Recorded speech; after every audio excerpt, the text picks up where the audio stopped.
Friends, तो आज हम नया टॉपिक स्टार्ट करने वाले हैं, ब्रेकियल प्लेक्सिस। ठीक है। और लेकिन ये जो मैं सीरीज़ है ये मैं #2 #3 ऐसे ही डालूँगी ताकि आप बिल्कुल शुरू से देखना हर सीरीज़। ठीक है, हर वीडियो, ताकि अच्छे से समझ में आ जाए, क्योंकि कुछ टॉपिक या कुछ पॉइंट्स हैं जो पहले वीडियोज़ में डिस्कस करे हुए हैं, जो कि हम सीधा चकेंगे अब उन वीडियोज़ से। ठीक है, तो बेटर अंडरस्टैंडिंग के लिए आप पहले वाली वीडियोज़ भी देखिएगा। तो ये स्ट्रक्चर जो भी आपके सामने डायग्राम है, ये हर किसी ने देखा होगा। ये हॉरिजॉन्टली जब हम स्पाइनल कॉर्ड को काटेंगे तो ऐसे दिखती है वो। ठीक है। तो ये जो वेंट्रल रूट है या डॉर्सल रूट है, ये वेंट्रल रूट जो है वो तो वेंट्रल हॉर्न से एंटर करती है, और जो डॉर्सल रूट है वो डॉर्सल हॉर्न से एंटर करती है, जैसे कि हम सबको पता है। ठीक है, 11th क्लास में हम सब ने ये डायग्राम देखा है, अच्छा खासा स्टडी करा है।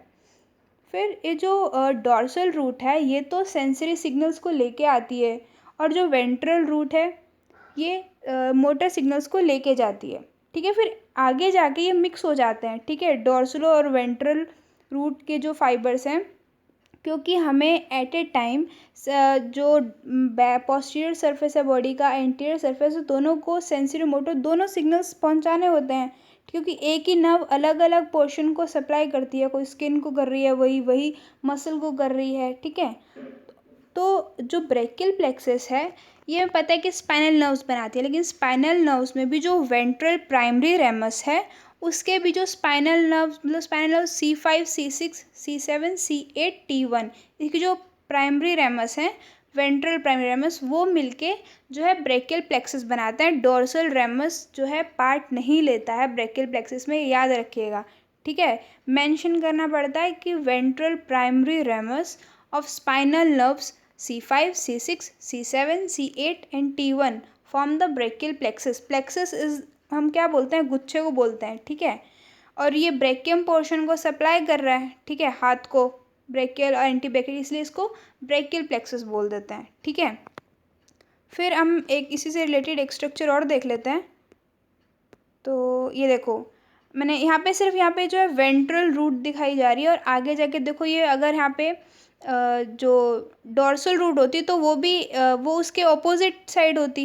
ठीक है, डॉर्सल हॉर्न में एंटर करती, और वेंट्रल हॉर्न से क्या है, वेंट्रल रूट्स आ रही हैं, और आगे जाके ये देखो डिवाइड हो रही है, डॉर्सल रेमस में भी जा रही है और वेंट्रल रेमस वाले जो पाथ है उस पर भी जा रही है, क्योंकि जो हमारे बैक पोर्शन है या ट्रंक पोर्शन है, दोनों को हर टाइम सप्लाई चाहिए होता है, सेंसरी नर्व्स का भी और मोटर नर्व्स का भी। ठीक है, फिर अभी हम बात करते हैं ब्रेकियल प्लेक्सस की।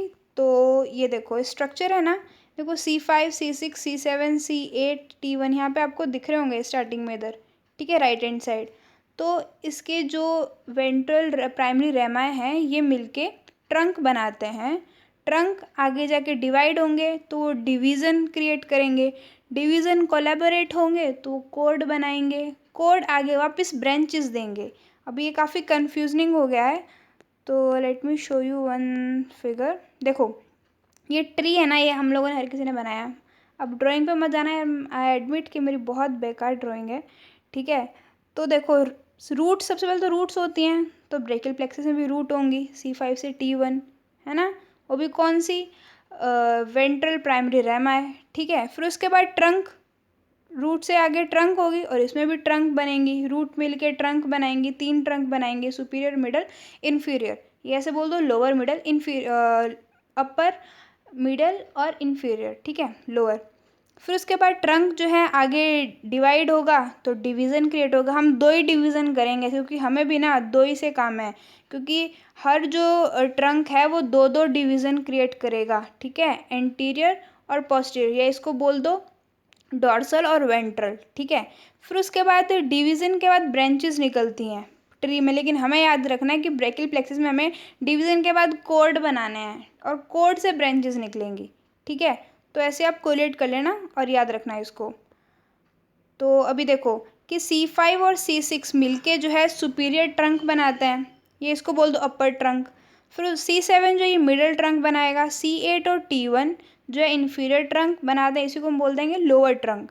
ठीक है, फिर उसके बाद ट्रंक जो है, हर जो सुपीरियर, मिडल, इन्फीरियर ट्रंक है वो 2-2 डिवीज़न क्रिएट करेगा, एक तो एंटीरियर और एक पोस्टीरियर। ठीक है, फिर जो तीनों के जो सुपीरियर, मिडल, इन्फीरियर ट्रंक है, इसके जो पोस्टीरियर डिवीजन्स हैं येलो से, ये मिलके पोस्टीरियर कॉर्ड बनाएंगे, जो ऑरेंज में हमें दिख रहा है। ठीक है, फिर उसके बाद जो सुपीरियर और मिडल ट्रंक के जो एंटीरियर डिवीज़न है या वेंट्रल डिवीज़न है वो मिलकर लेटरल कॉर्ड बनाएंगे। फिर एक ही बचा, कौन सा बचा? इन्फीरियर ट्रंक का एंटीरियर डिवीज़न, वो आगे जाके मीडियल कॉर्ड बना देगा। फिर ये 3 कॉर्ड बन गए और ये 3 कॉर्ड नाम कैसे पड़े? तो ये हम देखते हैं इधर कि देखो एक्सिलरी आर्टरी होती है ना, देखो ये रेड से हमें एक्सिलरी आर्टरी इधर दिख रही है। एक्सिलरी आर्टरी के जस्ट जो पीछे है वो तो पोस्टीरियर कॉर्ड होगा। कॉर्ड्स के नाम एक्सिलरी आर्टरी के अकॉर्डिंग हमने रखे हैं। और जो एक्सिलरी आर्टरी के मीडियल साइड होगा उसका मीडियल कॉर्ड नाम हो गया, जो लेटरल साइड है वो लेटरल कॉर्ड हो गया। ठीक है, फिर आगे ये कॉर्ड जो है ब्रांचेस निकाल रहे हैं। और ना यहाँ पे आप देखो एक क्लेविकल है ना, ये आपको क्लेविकल दिख रही है इधर। तो देखो क्लेविकल के ऊपर तो क्या है? हमारी रूट और ट्रंक, मतलब नेक एरिया में। ठीक है, और फिर उसके बाद उसके जो ट्रंक के डिवीज़न है, कॉर्ड्स हैं, वो क्लेविकल के नीचे हैं। मान लो हमारी क्लेविकल में फ्रैक्चर हो गया, ठीक है, हम स्ट्रेच्ड आर्म, अगर हम किसी ने हमें धक्का दे दिया या कुछ भी हम गिर गए तो क्या होगा कि हमारी क्लेविकल मिड से फ्रैक्चर हो जाएगा। ठीक है, क्यों होगा? क्योंकि इसका क्लिनिकल है कि जो इसका लेटरल 1/3 है उसका जो एंटीरियर बॉर्डर है वो तो कॉनकेव है शेप में। ठीक है, और जो मीडियल है, ठीक है, मिडल 2/3 वो कैसा है? कॉन्वेक्स है। तो मिलके ये क्या होगा कि अ, बीच में देखो कितना कर्व आ रहा है, इस वजह से यहाँ पे मिड में ना फ्रैक्चर होने के बहुत ज़्यादा चांसेस होते हैं, 80% चांसेस होते हैं। ठीक है, तो मान लो अगर ये फ्रैक्चर हो गया तो क्या होगा कि ये जो कोड है और जो डिविजन्स हैं उसको सप्रेस कर देगा। ठीक है, तो इससे क्या होगा? हमारा हाथ तो पैरालाइज हो जाएगा, पूरा ब्रेकियम। इसीलिए ना जो सब क्लेवियर जो मसल है ना, सब क्लेवियस मसल, वो कुशन का काम करती है। ठीक है, इनके बीच में। और फिर इस कारण से ये जो है ट्रंक को, कोर्ड को, डिवीज़न और कोर्ड को जो है रप्चर होने से मतलब प्रोटेक्ट करती है जितना हो सके। फिर उसके बाद हम बात करते हैं कि ये आपने देख लिया। ठीक है, अभी हम इनकी आगे बात करते हैं कि कोर्ड से ब्रांचेस कैसे बनेंगी। तो देखो लेटरल कोर्ड आगे मस्कुलोक्यूटेनियस ब्रांच देगा। ठीक है, और फिर जो लेटरल कोर्ड का मीडियल रूट है, ठीक है, मीडियल रूट, और जो मीडियल कॉर्ड का लेटरल रूट है, ये मिलके मीडियन नर्व बनाएगा। 3rd नंबर पे देखो ब्रांच जो लिखी है मीडियन नर्व। फिर और क्या होगा? जो मीडियल कॉर्ड है उससे अल्नर जो है ब्रांच निकलेगी, अल्नर नर्व निकलेगी। और जो पोस्टीरियर कॉर्ड है वो आगे जाके 2 नर्व्स देता है, एक तो एक्सिलरी नर्व और रेडियल नर्व। अभी जो मस्कुलोक्यूटेनियस नर्व है इससे हमें पता चल रहा है कि ये मसल को भी सप्लाई करती है और क्यूटेनियस मतलब स्किन को भी सप्लाई करती है। ठीक है, और जो अल्नर ब्रांच है ये अल्ना की साइड साइड में रहेगी, अल्ना के आसपास रहेगी, तो इसलिए ये मीडियल साइड सप्लाई करेगी ब्रेकियम के और एंटी ब्रेकियम के। ठीक है, और जो मीडियन नर्व है ये फ्लेक्सर जो कंपार्टमेंट है उसके मिडल में रहेगी। ठीक है, फ्लेक्सर मतलब एंटीरियर, और पोस्टीरियर को क्या बोलते हैं?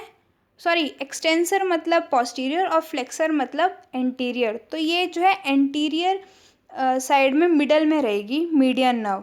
ठीक है, और एक्सटेंसर और फ्लेक्सर क्यों? क्योंकि जो पोस्टीरियर कंपार्टमेंट की मसल्स हैं वो फ्लेक्शन का काम करती हैं मोस्टली, और जो एंटीरियर कंपार्टमेंट की है वो फ्लेक्शन का काम करती है, क्योंकि जब वो कॉन्ट्रैक्ट होंगी तो फ्लेक्शन ऑटोमेटिकली एंगल जो है वो डिक्रीज होगा। ठीक है, तो फ्लेक्शन क्रिएट करेंगी। एक्सिलरी नर्व जो है वो एक्सिला पोर्शन में रह जाएगी तो एक्सिला पोर्शन को सप्लाई करेगी, और जो रेडियल नर्व है ये पोस्टीरियर कंपार्टमेंट को सप्लाई करती है, इसीलिए पीछे से आती है ये टर्न लेके। ठीक है, ये कर्व लेके पीछे से आती है। और जो रेडियल नर्व है ये ह्यूमेरस के शाफ्ट में लाई करती है मिड में। अगर नोटिस हो कि सर्जिकल नेक पे तो एक्सिलरी होती है, ठीक है, और लोअर एंड पे क्या होगी? अल्नर नर्व होती है। अगर आप लोगों को याद आ रहा हो तो हमने लास्ट वीडियोस में ह्यूमेरस भी डिस्कस करी हुई है, इनिशियल वीडियोस में। फिर अभी जो इसके ट्रिक याद करते हैं कि मारमू, ये ट्रिक याद रखना ब्रांचेस की, कि देखो एम, मार में एम तो मस्कुलोक्यूटेनियस, ए फॉर एक्सिलरी, फिर आर से रेडियल नर्व, फिर M से मीडियन और U से अल्नर।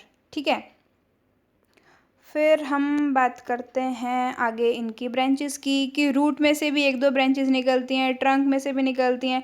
डिवीज़न की तो यार खुद ही अपने आप में ये ब्रांच दे रहा है, तो इसके आगे कोई भी और इसमें से नहीं नर्व्स निकलेंगी, कोर्ड में से निकलेंगी, और जो टर्मिनल ब्रांचेज हैं उनमें से तो आगे यार बाकी सारी मसल्स को सप्लाई करेंगी। ठीक है, तो अभी हम ना मसल्स, जैसे जैसे ये नर्व्स है ना, वैसे वैसे जिस मसल को ये सप्लाई करते हैं उस मसल के बारे में भी साथ साथ डिस्कस करते रहेंगे। ठीक है, तो देखो C5 से एक ब्रांच निकलती है जो कि डॉर्सल स्कैपुलर नर्व है। डॉर्सल मतलब पीछे, स्कैपुला, ठीक है, तो मतलब स्कैपुला को ये जो है ये नर्व सप्लाई करेगी, तो उसमें भी कौन सी मसल को, रोम्बोइडस मेजर, रोम्बोइडस माइनर, और इसकी एक आधी ब्रांच जो है लेवेटस स्कैपुलाई को भी सप्लाई करती है। ठीक है, और जो C5, C6, 7 इन तीनों को, ये तीनों मिलके जो है लॉन्ग थोरेसिक नर्व बनाते हैं। Long thoracic nerve serratus anterior को सप्लाई करती है, क्योंकि हमने लास्ट वीडियो में डिस्कस करा है जो सेरेटस एंटीरियर है ये फर्स्ट 8 रिब्स हैं, उन उस पर ये वहाँ से इसका ऑरिजिन होता है डिजिटेशन की फॉर्म में, डिजिट्स की फॉर्म में। ठीक है, और ये थोरेक्स में ये जो है मसल होती है और काफ़ी बड़ी होती है, इसलिए इसका नाम ऐसे याद रख सकते हो, लॉन्ग थोरेसिक नर्व। ठीक है, अभी मैं आपको स्ट्रक्चर और दिखा देती हूँ। ये देखो लॉन्ग थोरेसिक नर्व, ये राइट साइड की रिब्स दिख रही हैं और इनमें देखो डिजिटेशन से ऑरिजिन हो रहा है इसका, और ये काफ़ी बड़ी है देखो। तो ये लॉन्ग थोरेसिक नर्व हुई, और जो डॉर्सल स्कैपुलर नर्व है ये रोम्बोइडस माइनर, रोम्बोइडस मेजर, और एक आधी ब्रांच इसकी लेवेटस स्कैपुलाई को भी सप्लाई करती है। और ये देखो इसका रोम्बोइडस जो नाम है इसलिए पड़ा क्योंकि ये रोम्बोइड शेप की होती हैं ये मसल्स, अगर आप ध्यान से देख रहे हो तो, है ना। फिर अभी आगे हम जो है नेक्स्ट क्लास में डिस्कस करेंगे, क्योंकि हमारी वीडियो काफ़ी बड़ी हो रही है। ठीक है, तो thank you for watching my video, thank you.